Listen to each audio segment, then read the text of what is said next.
Hello and welcome to All Raiders Talk, Episode 8.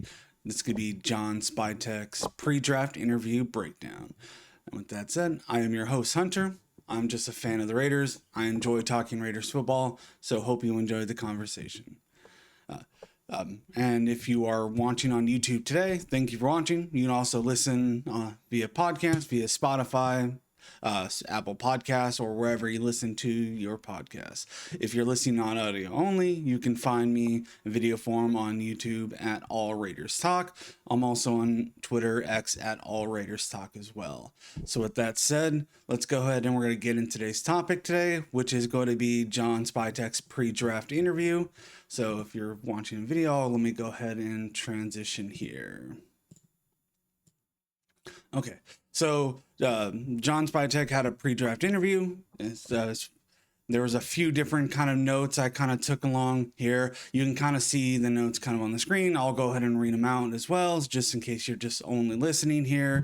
So as far as that goes, the first one where he says, those teams know where we stand, and this is going to be in reference to he was asked whether about the Raiders had received calls about trading the first overall pick. It seemed pretty obvious with this statement. He was referring to the fact that the Raiders are not looking to trade the first overall pick and select Fernando Mendoza first overall. I mean, knowing Spytek, he's never going to say, no, we're not going to trade the pick. That's just not really who he is. And I mean, maybe there is some Godfather 5 first-round pick offer, that exists out there in the future, that he basically is kind of forced to take. I don't think anything like that is occurring. But that's kind of what the point is of him saying, hey, those teams know where they stand. Basically telling them or telling us that, hey, that's not going to be a thing, that they're not going to be trading, they're going to be selecting Fernando Mendoza first overall.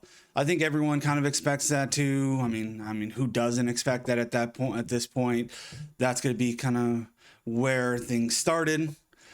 Second, John Spytek was asked about his philosophy about playing a young quarterback, and this is kind of what he said. He said, ultimately, this is a meritocracy, and the best player will play. It's just really hard to play really well at a young age, but we've seen plenty of quarterbacks do it recently. The best man will play.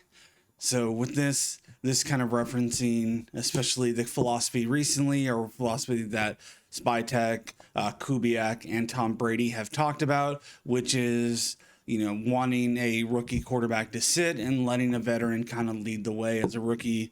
And this is kind of more of where he's pointing to, basically saying, look, if the rookie is not the best player, well, we don't want him playing yet. We want him learning, and that's where Kirk Cousins comes in. Kirk Cousins is going to come in. And that's also kind of what Kirk Cousins said in his interview. He just says he wants the best man to play. If he comes in and is the best man in practice and is the best man in off the field, as far as like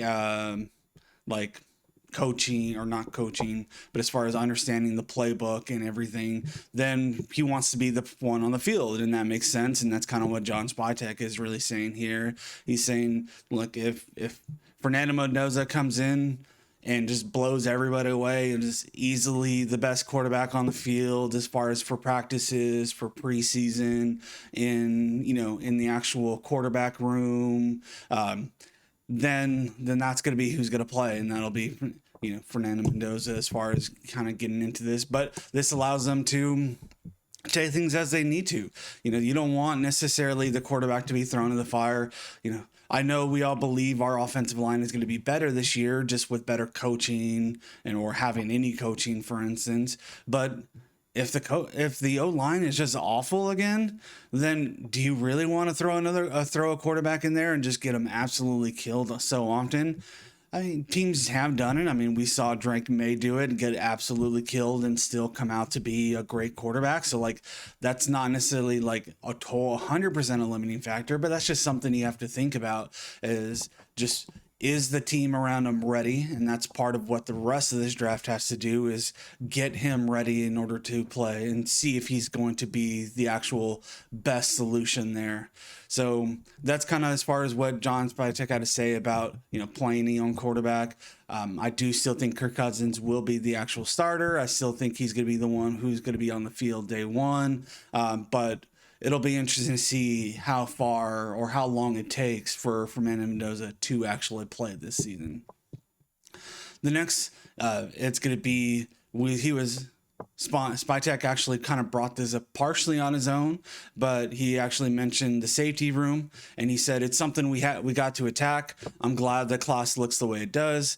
As far as, we only have a couple of guys on the actual roster, Isaiah Polamau and Jeremy Chin, and then there's one or two kind of even behind that, but like there's really not like, Jeremy Chin is been a solid player. He's kind of played that either safety, dime role, maybe even a little linebacker, so he's kind of has a little bit of that multi-factor kind of play that Seattle's defense likes, but that's not exactly like, it's not something you're going to count on them entirely for. So we do need some new names there, and there's gonna be a few different names to kind of take a look at. Obviously there's more than just these, but I picked a few names, kind of some early round guys, a couple mid round, some later round safeties to kind of take a look at, because it definitely seemed to imply that they're probably going to select 1, 2 safeties, maybe grab another 1 or 2 as an undrafted free agents. So of course there's Emmanuel McNeil-Warren, who's going to be your first round, early second. It's someone like may not be necessarily available at 36, but there's a possibility. Keon Scott's going to be like someone in your mid second to early third, more likely middle second. So it's going to be like more, if you end up trading down from 36, he might end up having to kind of be the target.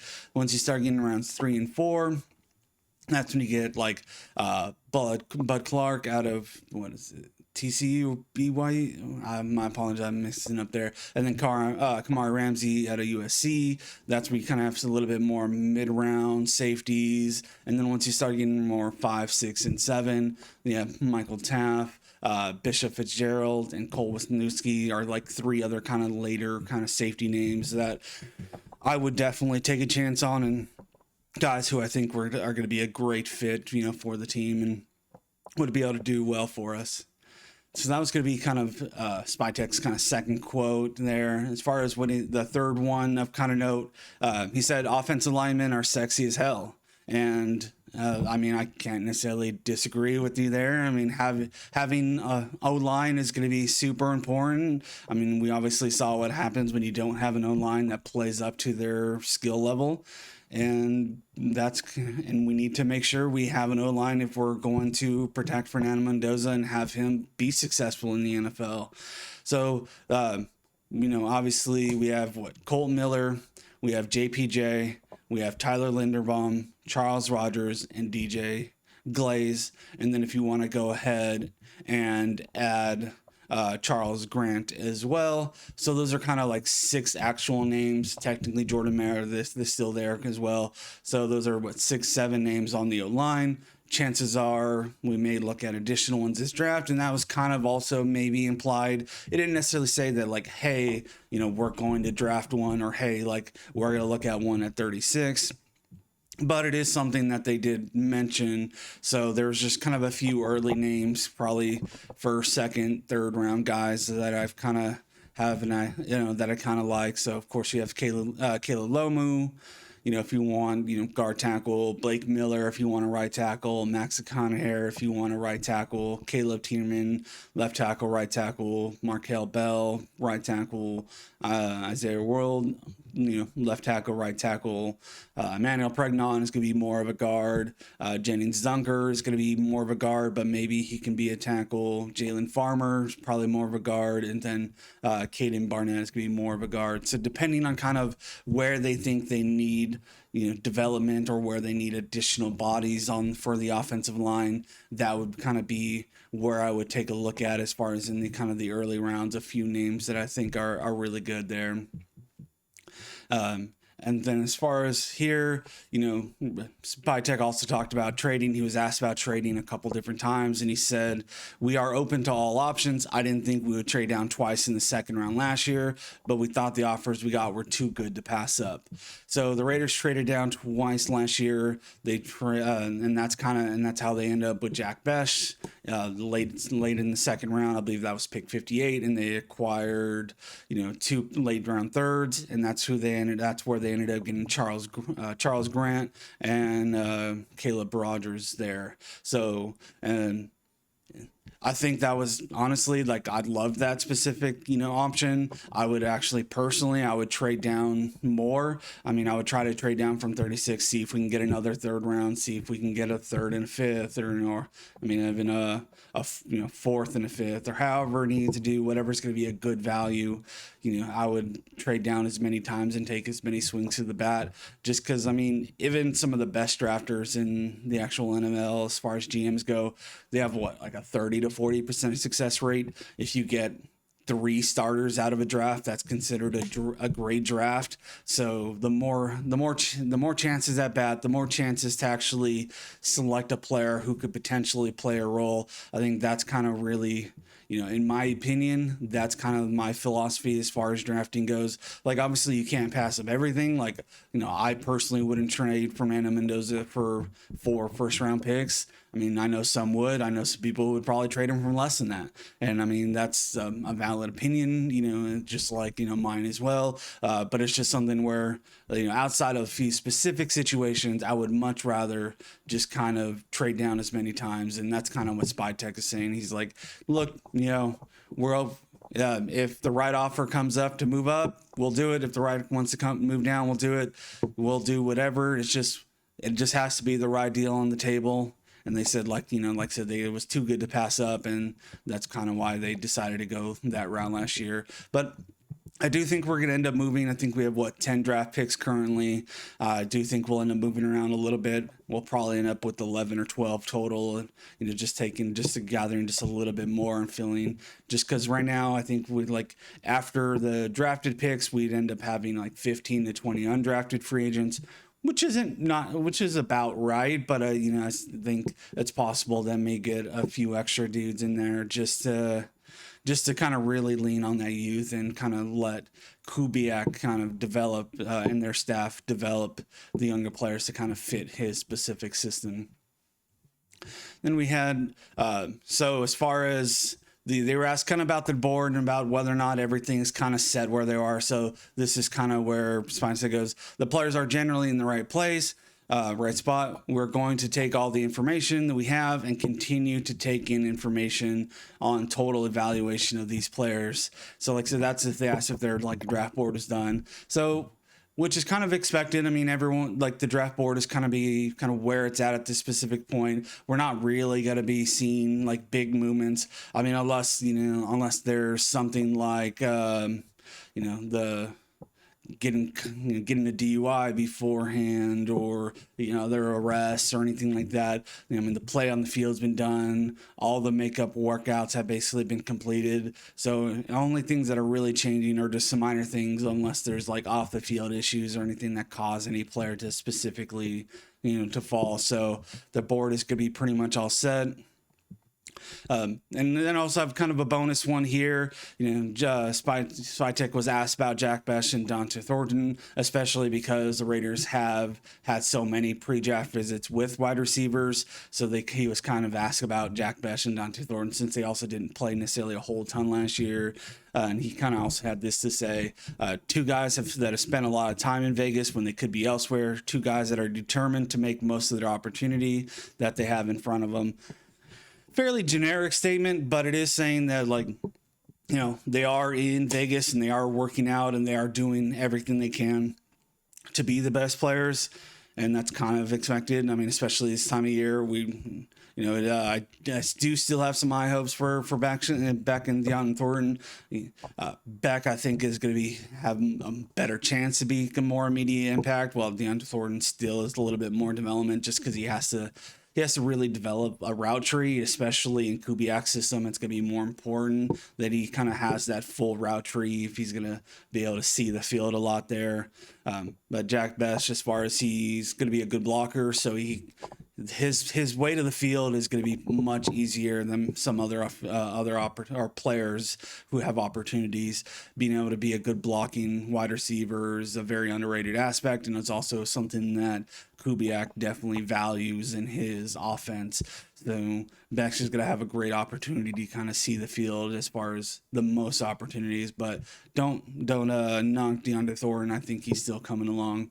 We'll also see what kind of we do at wide receiver. They've brought in so many wide receivers for 30 visits, private visits, talks and everything that it just seems very likely that we're going to take a wide receiver early.